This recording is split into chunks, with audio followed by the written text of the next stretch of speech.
मरचू जंगल से लकड़ियां काटकर बाजार में बेचने गया, लेकिन उसे लकड़ियों के अच्छे दाम नहीं मिले। इस पर मरचू ने कहा, अरे भैया, इतने कम पैसे? इन पैसों में तो 2 वक्त का खाना भी नहीं मिलेगा। आप मुझे बहुत ही कम पैसे देते हैं। मैं इतनी मेहनत से लकड़ियां काट कर आता हूँ, लेकिन उनके पैसे मुझे बहुत कम मिलते हैं। भैया, तुम्हारी लकड़ियां होती ही इतनी कमजोर हैं कि मैं इससे ज्यादा पैसे नहीं दे सकता। तुम्हारी लकड़ियों के बस इतने ही पैसे बनते हैं। अरे भैया, कुछ ज्यादा कर दो ना। वो क्या है ना कि इन पैसों का तो कुछ भी नहीं आता। मैं अपनी जिंदगी कैसे गुजारूंगा? भैया, तुम जाकर अच्छी लकड़ियां लाओ, तभी इन लकड़ियों का अच्छा दाम मिल पाएगा, वरना इन लकड़ियों का तो यही दाम है। ये सुनकर मरचू बहुत ज्यादा परेशान हो गया और पैसे लेकर किराने की दुकान से सामान खरीदकर घर आ गया। घर पहुंचते ही मरचू की पत्नी सीता ने कहा, अरे जी, सामान ले आए आप? हाँ जी, सामान ले आया हूँ। सीता के चेहरे पर खुशी छा जाती है, लेकिन जब उसने सामान देखा, जी, इसमें तो बहुत थोड़ा सामान है। हाँ सीता, मुझे पता है कि यह सामान बहुत थोड़ा है, लेकिन मैं क्या करूं? मेरे पास जितने पैसे थे, मैं उतने का ही सामान लेकर आ गया हूँ। इस तरह हमारा गुजारा कैसे हो पाएगा जी? आपको तो पता ही है कि हम कितनी मुश्किलों से गुजारा करते हैं। हाँ हाँ, मुझे पता है, लेकिन मैं कर भी क्या सकता हूँ? मेरे पास इतने पैसे ही नहीं कि हम एक अच्छी जिंदगी गुजार सकें। इतनी मेहनत कर रहा हूँ, लेकिन फिर भी मेहनत का फल नहीं मिल रहा। इतनी मेहनत से अच्छी लकड़ी काट कर आता हूँ, लेकिन मुनासिब दाम नहीं मिलता। मैं तो बहुत परेशान हूँ। क्या करूँ? कहाँ जाऊँ? अरे जी, आप परेशान न हो, आप कोई और काम देख लें। मैंने कई बार काम तलाशने की कोशिश की, पर किसी ने भी मुझे काम नहीं दिया। ये सुनकर सीता भी काफी ज्यादा परेशान हो गई।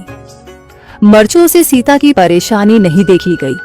उसने अपनी पत्नी सीता से कहा, मैं फिर से जंगल की ओर जा रहा हूँ। अरे जी, अभी मत जाइए ना, वैसे भी शाम हो रही है। आप कल चले जाइएगा, अभी मत जाइए। ठीक है, अगर तुम रोक रही हो तो मैं नहीं जाता। मैं कल चला जाऊंगा।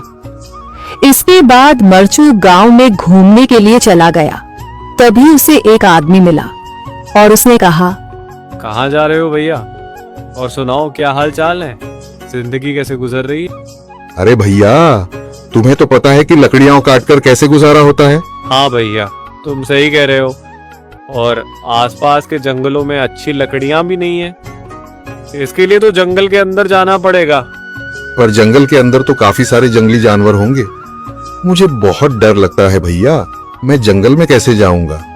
हाँ भैया, जंगली जानवर तो होंगे, लेकिन अच्छी लकड़ियां तो वहीं से ही मिलेंगी। ये सुनकर मरचू बहुत ज्यादा परेशान हो गया, लेकिन वह आदमी बिल्कुल ठीक कह रहा था। जंगल के किनारे की सारी लकड़ियां कट चुकी थीं। अब सिर्फ जंगल के अंदर ही अच्छी लकड़ियां बची थीं। अगली सुबह मरचू लकड़ियां काटने जंगल की ओर चल पड़ा। जंगल में आने के बाद मरचू ने कहा, अरे, यहाँ पर तो लकड़ियां ही नहीं हैं। वो आदमी सही कह रहा था। लकड़ियों के लिए तो जंगल के अंदर ही जाना पड़ेगा। पर जंगल के अंदर जाना क्या सही रहेगा? मुझे तो बहुत डर लग रहा है, क्योंकि वहां पर तो काफी सारे जंगली जानवर होंगे जो खतरनाक होंगे। अगर आज मैं जंगल के अंदर नहीं गया तो मैं आज घर पैसे लेकर नहीं जा सकूंगा, और फिर जब पैसे नहीं होंगे तो गुजारा कैसे होगा?